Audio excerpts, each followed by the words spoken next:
dan Amo yakin rakyat juga menantikan bagaimana Datuk Seri Najib Tun Razak apabila UMNO telah pun menjadi Perdana Menteri. Kita harap Aisina atau Aisina apa yang Datuk Seri Najib bercakap di Facebook itu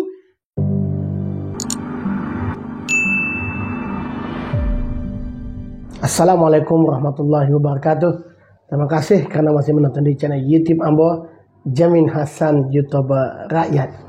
Jadi pada hari ini kita ada Perdana Menteri Malaysia yang baru. Jutaan tahniah kepada Datuk Seri Ismail Sabri dan jutaan tahniah kepada rakyat Malaysia yang telah mengundi pada pilihan raya yang ke-14.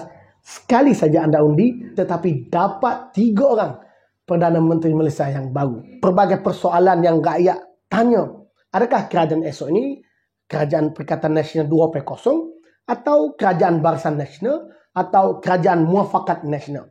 Pelbagai persoalan yang rakyat tanya, tapi kita biarkan dulu. Kita biarkan kerajaan ini berjalan. Kita tengok sejauh mana Datuk Ismail Sabri menjadi Perdana Menteri. Kerana sebelum ini, beliau adalah Menteri Pertahanan yang merupakan setiap petang berjumpa dengan rakyat. Dan ada satu status di Facebook, Amo kira mungkin rakyat ternanti-nanti berkenaan dengan tutup pintu depan, buka pintu belakang. Jadi, Amo kira rakyat ternanti-nanti apakah cara Datuk Seri Ismail Sabri menangani COVID. Adakah akan ditutup semua kilang di Selangor atau bagaimana? Kita juga nak tengok siapakah Menteri Kesihatan yang akan dilantik Perdana Menteri yang baru hari ini. Kita juga nak tengok adakah kabinet ini sama seperti kabinet Tan Sri Muhyiddin Yassin, besar, ada 2-3 orang timbalan menteri, ada 4 orang menteri kanan, adakah tidak ada timbalan Perdana Menteri. Rakyat ternanti-nanti bagaimana cara Datuk Seri Ismail Sabri menjadi Perdana Menteri. Kita tunggu dan lihatlah bagaimana Datuk Seri Ismail Sabri menguruskan negara sebagai Perdana Menteri. Beliau sebelum ini merupakan timbalan Perdana Menteri,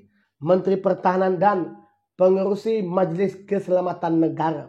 Beliau dilihat orang yang paling sibuk menguruskan COVID dan Amo kira beliau sangat berpengalaman menguruskan COVID. Ambo secara peribadi mengharapkan beliau dapat menyelesaikan masalah COVID ini, dapat keluar daripada kerajaan gagal ini. Walau bagaimanapun, Amo kira Perdana Menteri ini lebih baiklah daripada Tan Sri Muhyiddin Yassin. Karena sebelum ini kita lihat Datuk Seri Ismail Sabri lebih berani berhadapan dengan media secara live berbanding dengan Perdana Menteri yang dulu. Amo berharap Datuk Seri Ismail Sabri dapat meneruskan gayanya yang tidak takut dan berani berhadapan dengan media, menjawab apa saja soalan. Walaupun Ambo secara peribadi agak kecewa kerana Datuk Seri Anwar Ibrahim tak berjaya untuk diangkat sebagai Perdana Menteri, tetapi sebagai warga negara yang sayang ke negara, ini prosesnya kita terima dulu. Kita tengok bagaimana Datuk Seri Ismail Sabri menguruskan negara ini yang kita kira negara kita dalam krisis. Krisis masalah kesihatan, krisis ekonomi dan krisis politik. Tidak adil kalau kita terus menghukum, mengkritik tanpa melihat bagaimana beliau menjadi dan melaksanakan tugasnya sebagai Perdana Menteri. Kita lihat dulu, mungkin seminggu, mungkin 2 minggu. Lepas itu kita kritiklah. Dan Amo berharap Datuk Seri Ismail Sabri dapat membuktikan keabsahannya di Parlimen pada September 2021 seperti mana yang telah dititahkan oleh Yang di-Pertuan Agong. Amo berharap Datuk Seri Ismail Sabri dapat menguruskan hal-hal politik yang mungkin rakyat semua tahu. Akan berlaku pergaduhan bila berkenaan calon timbalan Perdana Menteri, berkenaan nak namakan adakah ini Kerajaan Perikatan Nasional ataupun Kerajaan Barisan Nasional ataupun Kerajaan Muafakat ataupun Kerajaan PAS ataupun Kerajaan UMNO. Ini pun boleh terjadi perbalahan besar di kalangan UMNO, PAS, GPS, Bersatu, Kumpulan Azmin.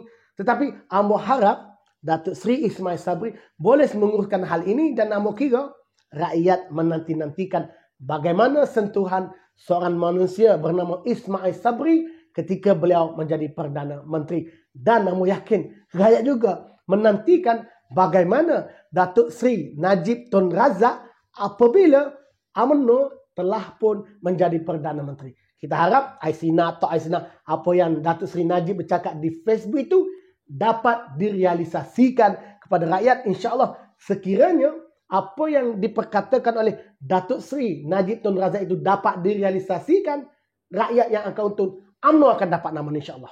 Jadi kita nantikanlah bagaimana Datuk Seri Ismail Sabri menjadi Perdana Menteri. Assalamualaikum warahmatullahi wabarakatuh.